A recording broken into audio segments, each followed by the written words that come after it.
Dans ce bilan 2024, je vais vous expliquer comment est-ce que j'ai failli vendre Palladium cette année. Je vais aussi rentrer dans les détails concernant les chiffres de Palladium. Est-ce qu'on a gagné plus ou moins que l'année dernière? Est-ce qu'on est bénéficiaire? Quels sont nos objectifs pour le futur? Je vais vous expliquer tout ça aujourd'hui.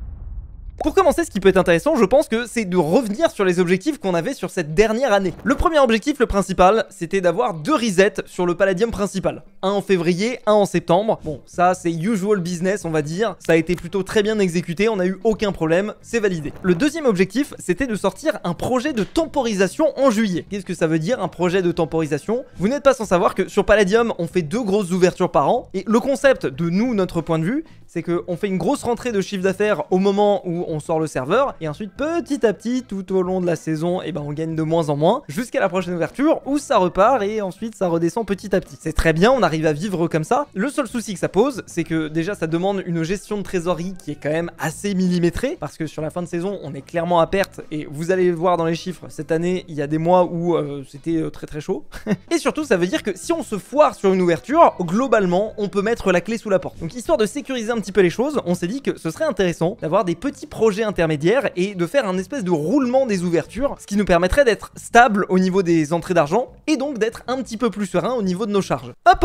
Je pense que si vous êtes en train de regarder cette vidéo, vous êtes au moins un petit peu intéressé par le business. Et qui sait, peut-être que la phobie administrative vous freine. Je vous comprends totalement. Heureusement, il y a des solutions comme Legal Place, le sponsor de cette vidéo, qui rendent tout ça simple et accessible. Petite démonstration. Vous avez une idée de projet, vous vous rendez sur le site de Legal Place, vous cliquez sur créer mon entreprise, vous sélectionnez votre domaine d'activité, vous précisez si vous êtes seul ou à plusieurs, et ensuite vous avez juste à choisir le statut de votre société. Ici pour l'exemple, on va faire une SASU. Ça permet de développer sa boîte tout en conservant son chômage le temps de démarrer. Mais vous pouvez choisir n'importe quelle forme juridique, comme par exemple la micro-entreprise, qui est plutôt pas mal si vous commencez par exemple en tant que créateur de contenu sur internet. Ensuite, il y a juste à suivre quelques étapes très rapides. Vous définissez la date de la création de votre entreprise, son nom, son secteur d'activité, vous précisez qui est le président de la société, le nombre d'associés, le capital social, l'adresse de votre entreprise. D'ailleurs, si vous n'avez pas envie que votre adresse soit rendue publique, Legal Place propose un service qui vous permet de domicilier son entreprise à leur adresse à eux. Vous remplissez vos informations de contact, votre mail, votre téléphone, et à la fin vous aurez le choix entre 3 packs. Vous choisissez lequel vous convient le plus, et surtout, au moment de finaliser votre inscription, vous rentrez le code FUSE15, comme ça vous aurez 15% de réduction. Voilà, c'est gratuit, c'est cadeau. Et voilà, c'est déjà terminé. À partir de là, Legal Place s'occupe de tout, et en moins de 48 heures, votre dossier sera traité par leurs équipes, et votre entreprise sera en cours de création sans que vous ayez eu à gérer la moindre paperasse. Ça y est, je ne veux plus entendre d'excuses face à l'administratif. Legal Place, ça simplifie tout. Donc si vous avez une idée de business, foncez sur le lien en description, et surtout n'oubliez pas d'utiliser le code FUSE15 histoire d'économiser vos sous. Merci encore à Legal Place de soutenir la chaîne, et maintenant, retour à la vidéo. Alors dans les dernières vidéos, j'ai parlé des autres projets qu'on voulait lancer sur Palladium, j'ai parlé du décimation, j'ai parlé de plein de choses à droite à gauche. Maintenant, ce qu'il faut bien se rendre compte, c'est que les projets qu'on a, ils sont quand même assez ambitieux, ils demandent de gros investissements, c'est des choses qui prennent énormément de temps à faire. Donc là, l'idée c'était vraiment de sortir un projet de l'été, un projet un petit peu léger, qui demanderait moins de travail qu'un truc qu'on ferait de zéro. L'idée qu'on avait initialement, ça aurait été un Pixelmon. Malheureusement, ça ne s'est pas fait, et d'ailleurs vous avez, je pense, eu aucune information à ce sujet. C'est tout simplement parce que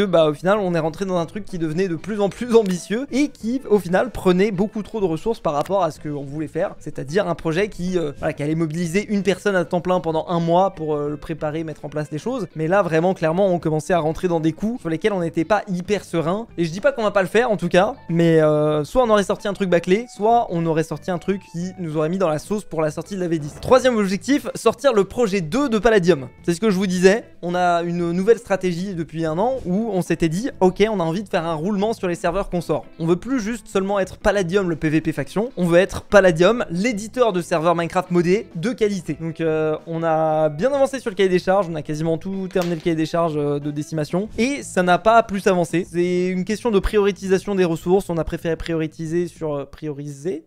Bon bref, je sais pas, mais en tout cas on a préféré prioriser sur le Palladium principal, et vous allez voir que en fait ça aussi provient d'un pivot de stratégie aux alentours de septembre, qui fait que en gros clairement il y a pas mal de choses sur cette liste d'objectifs qu'on s'était fixé l'année dernière qui en fait n'ont pas du tout été tenues. Je vais entrer un petit peu plus dans les détails dans la deuxième partie de cette vidéo, mais vous allez voir. Le projet suivant, malheureusement, je peux pas en parler. J'en parlerai probablement peut-être dans quelques mois. Je sais pas, une fois que ça sera sorti, mais ça pourrait nous mettre dans la sauce vis-à-vis de certains prestataires, donc je peux pas en parler. L'objectif suivant, c'était au niveau de la restructuration. Palladium, je suis pas le meilleur gestionnaire, vous allez le voir cette année, je vais vous expliquer toutes mes erreurs, toutes mes problématiques, tout ça. Donc j'avais vraiment envie cette année de ne plus avoir aucune partie opérationnelle à faire. Qu'est-ce que c'est l'opérationnel? C'est toutes les merdes de ok, il faut gérer ce projet-là il doit sortir à telle date, etc. C'est les merdes administratives, c'est enfin voilà. En gros, je voulais vraiment juste me concentrer sur la partie créative de Palladium et sur la partie production de vidéos. Vraiment, je pense pas être la personne la plus apte à gérer Palladium. En tout cas, voilà, moi je sais pas gérer une entreprise. Moi je suis entre guillemets un bourrin youtubeur, c'est-à-dire que YouTube, et encore même YouTube, je pense que je suis pas un très bon gestionnaire d'entreprise, même YouTube. L'avantage que j'ai toujours eu sur YouTube, c'est que les marges sont gigantesques. Donc même si tu fais n'importe quoi, à la fin de l'année, tu gagnes quand même de l'argent. Même si tu surpayes des gens, même si tu te lances dans des projets qui sont à perte, même si voilà, tu fais un peu n'importe quoi, YouTube c'est un peu le kiff, tu vois, c'est un petit peu le métier d'artiste. Et à la fin de l'année, même si tu as dépensé beaucoup, bah tu gagnes un petit peu. La vérité, c'est que en plus, je pense que cette année sur YouTube, je pense pas que je vais gagner énormément parce que j'ai beaucoup investi dans les IRL, j'ai fait moins de vues, j'ai fait moins de vidéos, tout ça.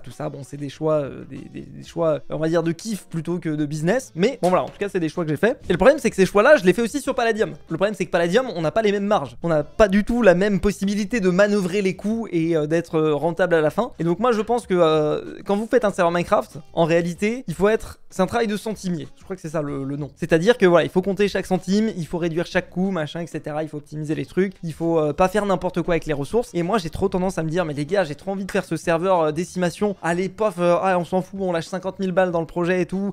Les trucs sont pas bien planifiés et tout. Et c'est le problème numéro 1 que j'ai sur Palladium depuis des années et des années. C'est pour ça que l'année dernière, on n'était pas rentable, l'année d'avant, on n'était pas rentable, ou en tout cas, on était à l'équilibre, quoi. C'est-à-dire, on n'avait pas de marge. Et là, ça commence à peser sur tout le monde. Et vous allez le voir un petit peu dans la partie 2. Donc, mon objectif, c'était de recruter un COO, Chief Operating Officer. Je crois que je le dis bien. C'est-à-dire, en gros, quelqu'un qui pourra gérer toute la partie opérationnelle à ma place. Bon, ça a été validé.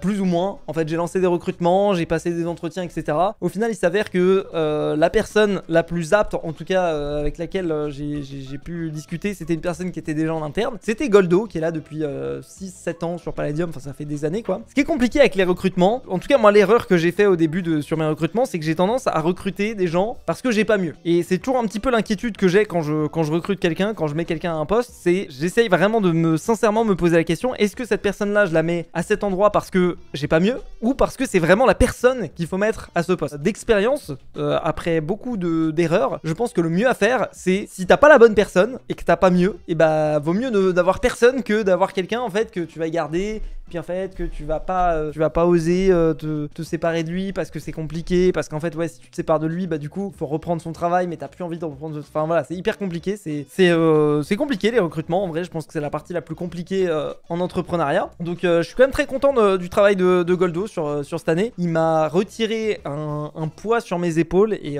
je sens vraiment que là on commence un petit peu à aligner les planètes pour pouvoir recommencer à faire des trucs cool, recommencer à sortir des nouveaux projets et bien avancer sur Palladium. En tout cas, je croise les doigts. Je croise les doigts parce qu'il y a aussi beaucoup de merde que j'avais mis sous le tapis pendant les années parce que j'avais pas le temps de m'en occuper et que là du coup il se retrouve un petit peu à tout nettoyer. Ça doit pas être très fun pour lui, donc force à lui. L'objectif suivant, c'était la refonte de l'organisation de la créa. Le souci qu'on avait pendant très longtemps sur Palladium, c'est que on travaillait avec des gens en freelance sur la partie game design. C'était des gens qui étaient très compétents, qui connaissaient parfaitement Palladium, mais malheureusement des fois ça coinçait un petit peu d'un point de vue planning, horaire. Voilà, c'était compliqué d'avoir des gens d'un côté à temps plein par exemple qui développent et des gens qui sont pas à temps plein, qui sont là dispo que le soir ou que sur les horaires où les gens ne travaillent pas pour gérer les mises à jour. Et du coup ça posait problème. Et moi d'un point de vue perso aussi, j'ai pas envie d'avoir les mains dans le cambouis concernant la rédaction des cahiers des charges. Je pense que je suis pas le meilleur encore une fois pour faire ça, parce que moi j'ai trop un prisme de youtubeur. Moi je me dis, ça serait trop stylé de faire une vidéo sur ce sujet. Et du coup je rédige un cahier des charges sur le sujet que je veux voir en vidéo. Mais c'est pas forcément le meilleur sujet d'un point de vue gameplay. Vous voyez ce que je veux dire? Et donc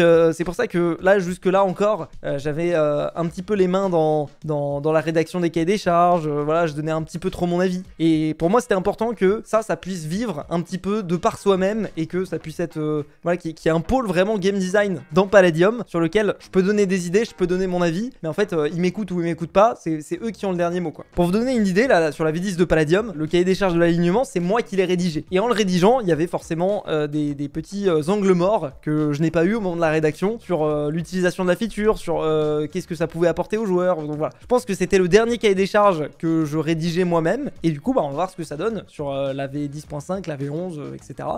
Mais en tout cas pour l'instant là l'équipe de game design je suis assez content de ce qui sort. Évidemment c'est pas moi qui directement leur parle et qui suit ce qui se passe, mais en tout cas des retours que j'ai eu, les gens sont contents dans l'équipe. Et voilà, j'ai hâte de voir ce qu'ils vont proposer et ce qui va sortir. Refonte de la communication. Alors ça a été une refonte qui a été faite partiellement. Je suis assez content de la communication qu'on a fait au niveau de la V10, mais la personne qu'on a mis du coup en charge de ça est partie après la sortie de la V10. Donc on est un petit peu de retour à la case départ sur le point de vue communication. C'est pas grave, au moins on voit un petit peu la direction dans laquelle on veut aller. Et il y a un truc, un levier de croissance qu'on n'utilise pas du tout sur Palladium, c'est tout ce qui est ads. C'est-à-dire le fait de faire de la publicité et de faire venir des gens qui ne nous connaissent pas de base. Le relais principal de communication qu'on utilise sur Palladium, c'est moi. C'est simple, c'est les vidéos que je poste sur YouTube. Et pendant de nombreuses années, je me disais, mais ça ne sert à rien de faire de la publicité parce qu'en réalité, si je fais de la publicité, bah, je vais juste parler à la communauté Minecraft et peut-être d'un point de vue narcissique ou voilà, ou hautain ou j'en sais rien, je me disais, mais la communauté Minecraft quand même, ils ont forcément déjà entendu parler de Palladium. Ou enfin voilà, ils voient vaguement qui je suis, donc si jamais ils me suivent pas, c'est que ça les intéresse pas le PVP faction. C'est une réflexion qui se tient et qui peut être un petit peu logique, mais il y a toujours une partie des joueurs, voilà, peut-être des joueurs de Minecraft qui sont nouveaux, peut-être des gens qui ont arrêté de jouer qu'il faudrait réactiver, peut-être des gens qui voient de loin ce que c'est Palladium, mais qu'il y a quand même l'opportunité d'activer.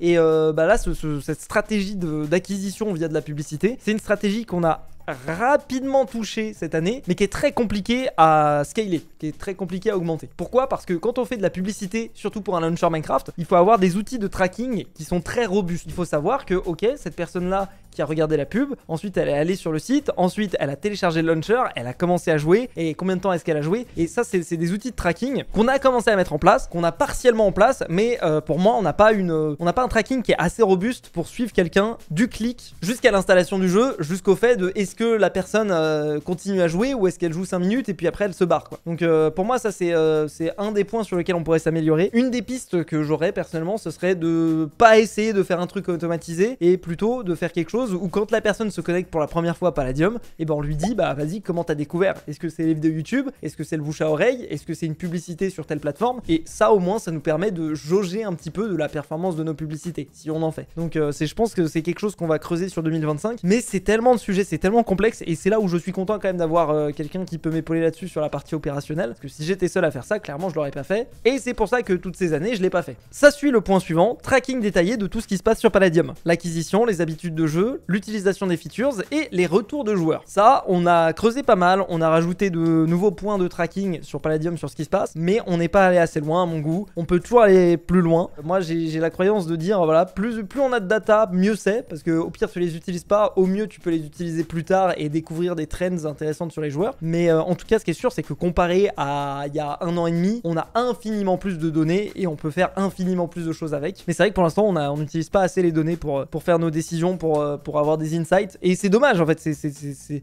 des opportunités gâchées, quoi. Ensuite, j'ai mis 2 objectifs entre parenthèses. Palladium US, voilà, c'est un secret pour personne. On a la vocation d'essayer de, en tout cas, peut-être pas forcément les US en premier, peut-être l'Espagne, peut-être le Portugal, enfin j'en sais rien, mais en tout cas, on a la volonté de traduire Palladium et de voir si ça fonctionnerait dans d'autres géographies, parce que nous, ce qui coûte cher sur Palladium, c'est le développement, mais le développement, on l'a fait une fois, et après, s'il y a juste à traduire, ça coûte pas grand-chose. Donc si on peut, du jour au lendemain, augmenter notre marché total de joueurs potentiels x5, x10, x100, en vrai, voilà, le monde est grand. Bah ça serait quand même plutôt positif. Maintenant ça demande quand même certaines adaptations, des adaptations en termes de traduction, et là la traduction c'est un truc dans lequel on est embourbé depuis 1 an et demi, parce que c'est pas la priorité d'aucun dev, c'est la priorité de personne, et en fait il y a plein de trucs qui sont hard codés dans le code, qui sont cachés au fond du code. Pour traduire c'est une galère, et encore une fois on met pas la priorité dessus, donc c'est pas un secret, ça a pas tant avancé que ça. Je crois qu'il y a quand même quelques interfaces qui ont été mises à jour sur cette V10. Les interfaces aujourd'hui c'est le truc le plus chiant à traduire, parce qu'il y en a plein qui ont été faites dans des images. C'est impossible de traduire une image comme ça parce que l'image c'est un PNG, on n'a plus les sources des fichiers, donc voilà, c'est chiant. Donc là on est vraiment en train de passer à un format où toutes les interfaces, c'est nous qui les avons, on peut changer à la volée le texte qu'il y a dessus, mais ça prend du temps parce qu'on a combien d'interfaces sur Palladium? On a 200 interfaces, on a dû en faire les 2 tiers, mais il en reste un tiers et on peut pas faire un switch avec un tiers de trucs qui sera en français. Les pauvres américains, ils parlent pas français, hein. Y a pas de secret, quand tu mets pas la priorité sur un truc, ça n'avance pas. Le deuxième, entre parenthèses, c'était la refonte de la team de build. Au final, ce qu'on a fait pour les spawns de la V10 par exemple, c'est qu'on est passé par une team de build externe. Il y aura d'ailleurs une admin series qui devrait sortir d'ici la fin de l'année sur ce sujet. Mais ouais, du coup, au final, la refonte de la team de build, c'est juste que bah malheureusement la team de build est partie parce qu'il y a eu des différends dans l'équipe. Il y a eu, enfin voilà, il y a eu des soucis et du coup bah malheureusement ils nous ont quittés. C'est un truc qu'on va essayer de repousser. On va essayer de refaire au moins une petite team de build interne pour les petits projets. Mais pour l'instant, c'est encore une fois pas une priorité. Et enfin, le dernier élément, c'est la version Bedrock de Palladium, celle que vous attendez tous. Et pourquoi est-ce qu'elle n'est pas sortie? Normalement, elle devait sortir vraiment bah, il y a 6 mois en fait. Voilà, on avait marqué ça pour le premier trimestre. Alors, premier trimestre, qu'est-ce qui se passe? On me dit... Hey Fuse et tout, tu veux pas nous laisser 2 mois de plus parce que là on va te faire une dinguerie. En fait on va refaire les mêmes features que sur le Palamain. On est vraiment confiant sur le fait qu'on puisse pousser le dev et vraiment faire un truc bien. Comme ça les 2 versions coexisteront et auront à peu près les mêmes features. Et j'avoue que je me suis laissé séduire. J'aurais pas dû dire ça, j'aurais dû dire non, on sort quoi qu'il arrive et on améliore petit à petit. Malheureusement c'est pas ce qu'on a fait. Malheureusement on s'est encore une fois embourbé et vous voyez bien c'est un problème récurrent qu'on a sur Palladium. On s'est embourbé dans des trucs trop ambitieux, dans des trucs qui coûtent très cher, dans des problèmes. À partir du moment où on commençait à voir la fin du tunnel, on s'est pris un nouveau coup de massue, et ce coup de massue, c'est Mojang. Ça a pas fait énormément de bruit, peut-être dans la communauté un petit peu plus technique de Minecraft, mais en gros, sans rentrer dans l'aspect trop technique, pour pouvoir sortir une version Bedrock de Palladium, on a besoin de certains fichiers dans les fichiers du jeu. Ça s'appelle les mappings. En gros, c'est ça qui permet, quand on développe des petits plugins, de faire en sorte qu'il se passe des choses sur le serveur. Et pour je ne sais trop quelle raison, il y a quelques mois, Mojang a annoncé qu'ils allaient supprimer les mappings de la version Bedrock de Minecraft. Alors, comment vous dire que là c'est un petit peu la sauce. Ils ont avancé des raisons de sécurité. Dieu sait si c'est vrai ou si c'est pas vrai, j'en sais rien. Mais le fait est que nous, on avait construit toute cette infra sur le fait de pouvoir utiliser les mappings. Je suis pas développeur, je suis pas dans le dur, dans le technique, mais globalement ça veut dire qu'on a 6 mois de travail qui tombent à la poubelle. Et 6 mois de travail, c'est pas juste du temps, c'est aussi des gens qu'on a payés. Et je pense que là-dessus, on a dû perdre assez facilement 50 000 balles quoi. Donc dites-vous, ça fait mal un petit peu au cul quoi, de juste une décision de Mojang. Et c'est ça aussi la difficulté d'être un serveur Minecraft, surtout sur Bedrock, parce que autant sur le Palamain on a notre propre launcher, c'est nous qui gérons la distribution des fichiers, mais pour la version Bedrock, du jour au lendemain, sur une décision de Mojang, on peut juste perdre le serveur quoi. Donc c'est un petit peu embêtant. On a des petits rapprochements avec Mojang pour peut-être essayer de voir ce qu'on peut faire, mais du coup ça nous a mis énormément en retard, ça nous a mis un coup au moral. Mais la version Bedrock de Palladium avance quand même. Là on devrait avoir réussi à finir ce qu'on avait fait jusque là avant qu'on doive tout recommencer. Je ferai peut-être une vidéo pour rentrer plus en détail là-dessus, mais voilà, globalement merci Mojang, une décision à 50 000 balles. Si vous voulez en faire d'autres, n'hésitez pas, c'est bien évidemment une blague. Bon, et le dernier objectif final, un petit peu la conséquence de tout ça, c'était ce qu'on voulait faire sur Palladium, c'était 250 000 € de résultats avant impôt. C'est-à-dire, tu prends tout ce que Palladium a rapporté, tu retires les charges, et l'objectif, c'était qu'on rentre 250 000 € dans les caisses. Pourquoi? Pour évidemment acheter des Lamborghini et aller sur des yachts. Non, plus sérieusement, en fait, le truc, c'est que on a besoin de dégager de la marge. Une entreprise qui est saine, c'est une entreprise qui dégage de la marge. Parce que ça nous permet d'un côté de réinvestir, de l'autre côté, de fidéliser notre équipe. Parce que vous allez le voir dans la deuxième partie, c'est un problème qu'on a. C'est que forcément, l'équipe, c'est compliqué d'être sur un projet, de se donner à fond sur un projet qui peut pas te faire évoluer dans ta carrière par exemple. C'est compliqué de se donner à fond quand il y a de l'inflation et que sur Palladium nous on a du mal à dégager du profit, donc en fait on n'a pas de marge pour augmenter les gens. Vous voyez ce que je veux dire? Et c'est ça qui est très très compliqué sur Palladium aujourd'hui, c'est que on est un petit peu dans un entre-deux où on peut pas trop investir vers le futur, mais on a besoin d'investir sur le futur pour pouvoir avoir plus de marge. Et enfin voilà,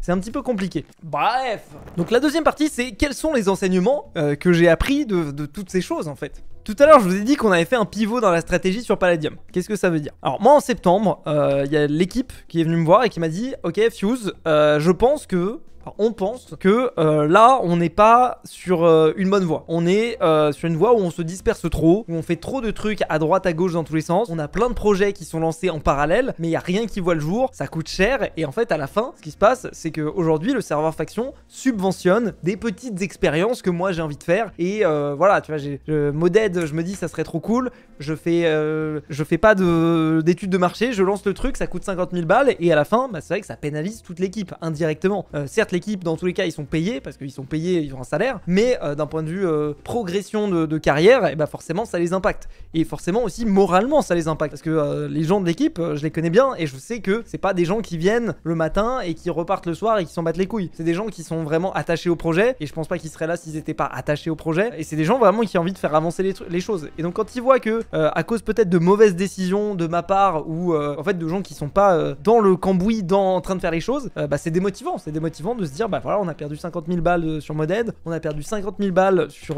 Palladium Bedrock, voilà, 50 000 balles plus 50 000 balles, c'est la différence entre une entreprise qui va bien et une entreprise qui va pas mal, parce qu'aujourd'hui Palladium, on peut pas dire que ça va mal, mais sur laquelle les marges de manœuvre sont pas confortables, et c'est vraiment, c'est pas agréable de travailler dans ces conditions. Donc la conclusion à laquelle on est arrivé là-dessus, c'est que en réalité il faut se reconcentrer sur notre cœur de métier. Aujourd'hui notre cœur de métier c'est le faction. L'objectif c'est d'être et de rester le meilleur serveur faction du monde. C'est l'objectif pour l'instant, et tant que cet objectif est pas résolu, on fait rien d'autre. La conséquence de ça, en tout cas la conséquence qu'on espère de ça, c'est qu'on arrive à dégager de la rentabilité sur la partie faction. Une fois qu'on arrive à dégager de la rentabilité sur la partie faction, on réfléchit de ce qu'on va faire. On va arrêter de se lancer à se dire ah là on a un peu de marge, vas-y on lance un nouveau projet. Non, il faut que l'état par défaut ça soit du profit. Et ce profit, une fois qu'on l'a, en fait il faut vraiment y réfléchir et l'investir de façon judicieuse. En fait je me disais moi avant, ok il y a de l'argent sur le compte de Palladium, bah dépensons-le pour essayer de faire des nouveaux projets qui ensuite vont nous rapporter encore plus d'argent pour qu'on puisse faire des nouveaux projets. C'est un petit peu la naïveté dangereuse, j'appelle ça. Et cette espèce de façon de faire, elle nous a vraiment mis dans la merde pendant des années, alors qu'en fait il n'y avait pas besoin. La vérité c'est que Palladium, le faction lui-même est très rentable, mais cette volonté toujours de faire des nouveaux projets, elle est pas hyper saine quoi. C'est pour ça d'ailleurs qu'on a fait sauter le Pixelmon, c'est pour ça qu'on a fait sauter le projet Décimation. Ça veut pas dire qu'on le fera jamais, mais c'est à dire que si on le fait, on budgétisera vraiment le truc, on verra si ça vaut le coup, on fera une étude de marché,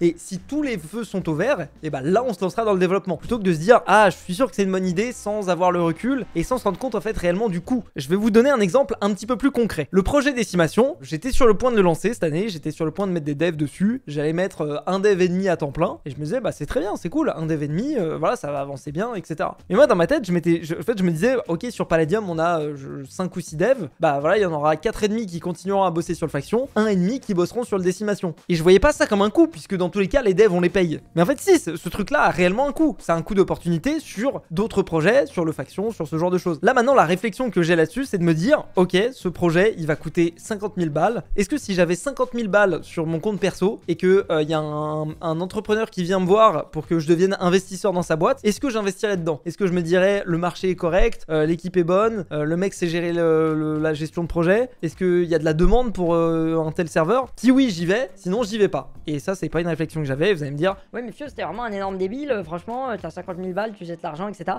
Mais en fait c'est compliqué, vraiment alors peut-être je suis con hein, mais c'est un truc et le pire c'est que en fait ce qui me déçoit le plus de moi c'est que c'est un problème que j'ai depuis des années, et c'est un problème dans lequel je continue de rentrer, tu vois. J'ai juste trop envie de faire des projets, et du coup ce qui s'est passé c'est qu'en septembre l'équipe est venue me voir, elle m'a dit bon bah voilà écoute Fuse, voilà, ça serait cool qu'on discute et que nous aussi on ait un mot à dire sur quel projet on lance, quel projet on garde, quel projet on supprime. Et je suis d'accord, en vrai je suis d'accord que c'est pas à moi seul de décider ce truc là, même si à la fin j'ai le mot final, parce que à la fin voilà ça reste quand même mon truc, ma boîte. Je pense que c'est important que les gens donnent leur avis, et surtout ils ont peut-être une vision un peu plus précise que moi parce qu'ils sont plus proches des joueurs. Mais je vous cache pas aussi que ça m'a mis un petit coup au moral. Ça m'a pas mis un petit coup au moral en mode oh c'est pas juste, c'est plus mon truc etc. Ça m'a mis un coup au moral dans le sens est-ce que je suis vraiment la bonne personne pour gérer ce projet? Est-ce que je suis vraiment la bonne personne pour gérer Palladium? Et je dois vous avouer que depuis septembre, la suite de ça, j'ai été pas mal hands-off. J'ai pas trop géré, j'ai un petit peu laissé les équipes faire les choses elles-mêmes. Je sais pas si c'est une bonne chose. Je sais pas si s'il faut que je reste comme ça. Je sais pas si c'est sain, si faut pas quelqu'un qui reprenne peut-être ma place dans ce cas-là, parce que si... Ouais, en vrai, c'est des questionnements que j'ai et auxquels il va falloir répondre sur 2025. Mais voilà, clairement, c'est un petit peu la direction. Bon, au niveau des chiffres, parce que je pense que vous voulez quand même connaître les chiffres. Alors, pour comparaison, l'année dernière, on avait fait 640 000 € de chiffre d'affaires. Là, l'année n'est pas terminée. Le mois de décembre, généralement, c'est un plutôt bon mois, tout ça. Mais globalement, là, en novembre, fin novembre, on a fait 540 000 € de chiffre d'affaires. Donc, c'est-à-dire 90 000 € de moins que l'année dernière. Tu rajoutes décembre, où on va probablement, je sais pas combien on va faire, peut-être 40 000. Globalement, on va être sur 50 000 € de moins de chiffre d'affaires par rapport à l'année dernière. C'est une petite baisse, une baisse d'un peu moins de 10%, qui n'est pas déconnante, qui correspond un petit peu avec ce à quoi je m'attendais. J'ai aussi fait moins de vidéos par exemple cette année sur Palladium. On a été un petit peu moins agressif par exemple sur la monétisation cette année. Enfin voilà, il y a plein de petites explications du pourquoi, du comment est-ce que ces chiffres ont un petit peu régressé. Maintenant, comme je le disais là-dessus, je suis vraiment pas inquiet sur les chiffres. En fait, il y a plein d'argent entre guillemets qu'on laisse sur la table sur plein de choses. Et ça vient encore une fois d'un manque de prioritisation dans les ressources qu'on a. On a beaucoup de ressources et on les met pas aux bons endroits, et ça c'est vraiment dommage quoi. Au niveau des charges, c'est plutôt positif parce qu'on a réussi à réduire les coûts de 10% à peu près, et ça c'est en prenant en compte le fait qu'on ait quand même investi dans des spawns qui nous ont coûté plutôt cher les spawns. Donc ouais, en vrai on a quand même une gestion des coûts qui était beaucoup plus opti cette année. L'année prochaine, je pense qu'on peut faire encore mieux parce qu'on va essayer de pas dépenser de l'argent dans des trucs complètement cons comme on l'a fait cette année. Je pense vraiment qu'il y a plein d'inefficiences sur tout ce qu'on a fait, et je pense aussi que même sur l'aspect monétisation, on manque de rigueur. Il y a plein de trucs qu'on devrait faire qu'on ne fait pas. Par exemple, je dis une connerie, mais l'affiliation, c'est un truc qu'on pourrait faire en fait. Simplement dire aux gens, bah voilà, si vous faites venir vos potes sur Palladium, vous avez une petite récompense. C'est un truc qui est pas très compliqué à mettre en place et qu'on met pas en place. Un truc de si jamais vous achetez souvent sur la boutique, vous avez une petite récompense. C'est un truc qu'on pourrait mettre en place, qu'on met pas en place. Enfin voilà, il y a plein de trucs qu'on pourrait faire pour aller grappiller des 1% par-ci, 1% par-là, mais en fait c'est des choses qui s'accumulent et qui à la fin font des grosses différences et qu'on ne fait pas, parce qu'en fait à la place de faire les trucs importants, je suis là et j'arrive et je dis: oh les gars, venez, j'ai une super idée. On fait un serveur où c'est Mario Kart. En fait, on met des cartes et les gens ils font la course. Bah ok, c'est cool. En vrai, le projet est cool. Mais bon, si tu regardes le coût vs est-ce que les gens ont vraiment envie de jouer à Mario Kart dans Minecraft, c'est c'est un peu les questionnements quoi. Bon, maintenant passons au sujet croustillant, la vente de Palladium. Voilà, cette année, c'est la première fois qu'on m'a fait une offre de rachat sérieuse de Palladium. Ça m'a pas mal remis en question. J'ai beaucoup réfléchi. Qu'est-ce que je fais? Est-ce que je vends? Est-ce que je vends pas? En plus, ça vient dans le contexte que je vous ai dit un petit peu plus tôt sur ma remise en question en tant que leader de Palladium. Tu vois, est-ce que je suis la bonne personne pour lead le projet? Et donc on arrive et on me propose un chèque, et bah voilà, est-ce qu'il faut le prendre, est-ce qu'il faut pas le prendre? Pour vous donner un petit peu de contexte, je vais pas rentrer trop dans les détails. J'ai pas mal hésité à donner les montants, mais je vais pas les donner. Pourquoi? Parce que pour le coup ça n'engage pas que moi. Généralement j'ai pas trop de mal à donner les montants, sauf quand il y a quelqu'un d'autre qui est en jeu. Et là, vu que c'est deux parties et que j'ai pas envie de me mettre à dos cette entité, voilà, je vais pas rentrer trop dans les détails, je vais pas dire qui c'est. Ça se trouve, ça leur pose pas de problème que je donne les détails, mais voilà, j'ai pas envie de prendre le risque et de me mettre des gens à dos. Globalement, il y a une entreprise qui m'a approché, qui m'a dit salut Fuse, voilà, nous on a des enjeux sur Minecraft. C'est une entreprise qui fait du jeu vidéo. Nous on a des enjeux sur Minecraft et on trouve que Palladium c'est pertinent dans notre stratégie globale. Bon, il s'avère que cette boîte, en plus de ça, sur le côté, moi je suis investisseur chez eux depuis quelques années. Bah voilà, j'écoute un petit peu ce qu'ils ont à me dire, on discute. Au début c'est quand même assez vague, voilà, on dit ah c'est vrai que ça pourrait être intéressant sur ce point là, c'est vrai que moi j'ai des difficultés sur la gestion, peut-être que vous pouvez m'aider, ce genre de truc, peut-être que vous pouvez reprendre le truc, faire quelque chose de bien, mais moi dans ma tête j'y croyais pas tellement. Bon, évidemment on discute, c'est bien beau, mais forcément il y a un moment où on vient à parler du prix, parce que c'est quand même un petit peu le sujet principal quoi, c'est le nerf de la guerre. Moi au fond je sais que j'ai pas envie de vendre, parce que Palladium, au-delà d'être une boîte, en fait au début pour moi c'était pas une boîte, c'était mon projet à moi. En fait intellectuellement j'ai du mal à me séparer du truc que j'ai créé. Ça peut se comprendre, mais en même temps c'est un petit peu irrationnel. Mais voilà, j'avais quand même quelques réticences vis-à-vis de cette idée. Du coup je me dis, bon bah voilà, je vais leur proposer un prix que je peux pas refuser. Tu vois, un prix, qui est hyper avantageux pour moi, qui paradoxalement est peut-être un petit peu plus que ce que vaut vraiment Palladium. Donc je leur propose le prix, bon ils me disent ouais ok, bon voilà, ils réfléchissent un petit peu, ils me font une contre-proposition un petit peu plus basse, je réfléchis, je me dis ah ouais non, ça reste quand même beaucoup d'argent, c'est bien beau tu vois de faire des trucs, de lancer des projets à droite à gauche, mais c'est vrai que quand t'es face à l'argent et tu te dis putain mais tu peux avoir tout cet argent. Putain, j'ai l'impression d'être enculé quand je dis ça. Mais voilà, c'est quand même des questionnements à se poser, tu vois. Et puis, c'est pas non plus le diable, hein, tu vois. J'étais pas en train de vendre Palladium à Electronic Arts, tu vois. C'est pas ça non plus. Mais forcément, ça fait un petit peu peur. Donc là, je me suis dit, ok, j'ai plus envie de vendre. En fait, voilà. Peut-être que je veux bien vendre, mais je veux vendre et garder un pied dans le truc. Donc, on continue à discuter, etc., etc. On essaie de trouver des deals. Alors, il y avait des structures hyper compliquées. Il y avait un conseil d'administration dans lequel j'étais. Donc, si j'étais pas d'accord avec un truc, vous pouvez aller dans le conseil d'administration et être pas d'accord, mais en fait ça a pas vraiment de valeur, enfin c'était un bordel, jusqu'à ce qu'on arrive au final à la conclusion de bon bah en vrai on te rachète 50% de Palladium, toi tu gardes les autres 50% et puis voilà, tout est content. En plus en parallèle j'étais investisseur dans leur structure à eux, donc des deux parties je continuais entre guillemets à contrôler Palladium. D'un côté avec mes 50% en tant que créateur de Palladium, voilà, de mon entreprise, et de l'autre côté les autres 50% qui m'auraient racheté, j'étais investisseur et l'idée c'était que je prenne une partie de l'argent qui m'aurait payé pour réinvestir encore plus chez eux, et comme ça du coup j'aurais un contrôle globalement autour de je sais pas 55% et quelques de Palladium. Enfin voilà, en gros c'était un petit peu l'idée. Et là je pense que ça a été le moment où j'ai vraiment eu énormément de doutes. Je me suis dit est-ce qu'il faut que je vende, est-ce qu'il faut pas que je vende, et la vérité c'est que au début j'étais chaud, je pense que j'aurais pu vendre, et plus ça avançait, plus j'avais un feeling au fond de moi où je me disais ah putain je sais pas, ça me faisait chier en fait. Dès que je pensais à ça j'avais la boule au ventre en fait. Et là j'ai fait quelque chose que je fais très souvent, sur lequel je suis vraiment pas fier, et vraiment des fois je suis vraiment une grosse merde de faire ça et je m'en veux, mais je pense que c'est ma personnalité, j'en sais rien, enfin faut que je travaille dessus. Mais j'ai fait l'autruche. Pendant 2-3 semaines j'ai juste pas répondu alors qu'on était vraiment bien avancé dans le process, hein. Pour vous dire voilà, on était quand même assez d'accord sur tous les termes, on avait fait des discussions avec des avocats etc pour voir ce qui était possible de faire, voilà, on était quand même assez loin et on était sur le point de signer ce qui s'appelle la LOI, Letter of Interest. Alors c'est pas non plus un contrat qui est signé dans le marbre, c'est possible de casser le deal après ça, mais généralement quand tu signes la LOI, il y a une chance sur deux pour que ça se finisse quoi. Bon je dis ça, j'ai jamais fait de rachat d'entreprise ou on m'a jamais racheté d'entreprise, donc ça se trouve je dis des conneries, mais en tout cas moi de ma compréhension de ce que j'ai vu et de quand j'ai parlé à mes avocats, mes trucs, généralement voilà, ça veut dire que le process est quand même bien entamé. Mais à ce moment là du coup moi j'ai fait un petit peu la merde et j'ai juste pas répondu parce qu'en fait au fond j'avais envie de leur dire non. Ma tête me disait mais ouais mais c'est quand même beaucoup d'argent, c'est dommage, en plus tu gardes le contrôle de Palladium, enfin voilà, je veux dire en fait dans ce deal là je perds pas grand chose en fait. Palladium est pas rentable aujourd'hui, enfin il est à l'équilibre, j'ai envie de dire je vends la moitié de mon entreprise qui ne me rapporte pas d'argent pour une grosse somme d'argent et je garde le contrôle. Et en plus de ça, moi ce qui m'intéressait surtout c'était que j'allais me retrouver avec des gens qui sont quand même beaucoup plus professionnels que moi, qui allaient pouvoir gérer le truc, qui allaient pouvoir gérer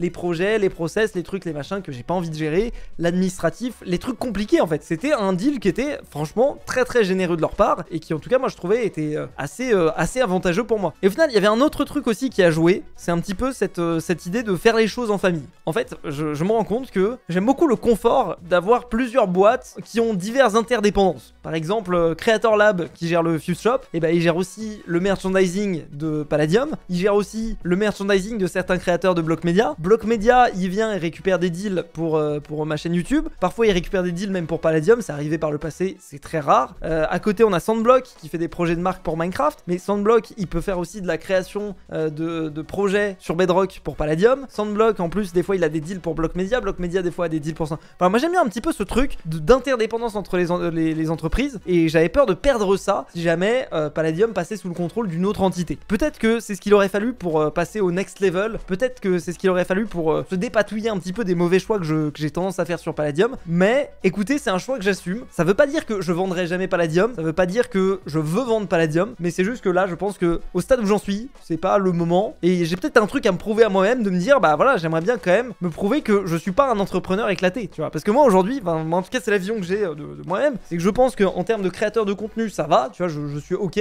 mais en termes d'entrepreneur, j'ai quand même beaucoup de béquilles et beaucoup de facilité. La facilité c'est que bah la vérité c'est que YouTube subventionne beaucoup de choses, notamment Palladium. Voilà, YouTube a subventionné Palladium pendant des années, et donc forcément j'ai des efforts à faire, j'ai des progrès à faire, et je vais en faire. Voilà, je vais en faire, c'est l'objectif sur 2025. Pour l'instant on n'a pas encore défini les objectifs de l'année. Ces objectifs j'ai vraiment envie de prendre le temps de les définir, et surtout de pas faire l'erreur que j'ai fait l'année dernière et de tout définir dans mon coin tout seul. Voilà, c'est un truc qu'on va faire avec l'équipe, on va se mettre d'accord sur ce qui est possible de faire selon eux, ce qui est judicieux de faire selon eux, et je pense que c'est déjà une première étape vers la sagesse que je recherche pour faire les choses bien. C'est pour ça que contrairement au bilan de l'année dernière, je ne vous expliquerai pas ce que je compte faire pour l'année prochaine. Mais du coup, rendez-vous en 2025 pour le bilan de Palladium. On l'espère, un bilan qui sera un petit peu moins morose que celui-là. Je suis désolé si on a l'impression que je suis pas content, que je suis triste ou je sais pas quoi. C'est juste qu'il est 3 h du matin et que j'ai envie d'aller dormir et que je suis pas disponible la semaine prochaine pour tourner la vidéo. Donc bref, vous en foutez. J'espère que cette petite vidéo bilan vous aura plu. Si c'est le cas, vous connaissez la chanson, le pouce bleu, l'abonnement, le Pixelmon. Salut tout le monde, c'était Fuse, à la prochaine,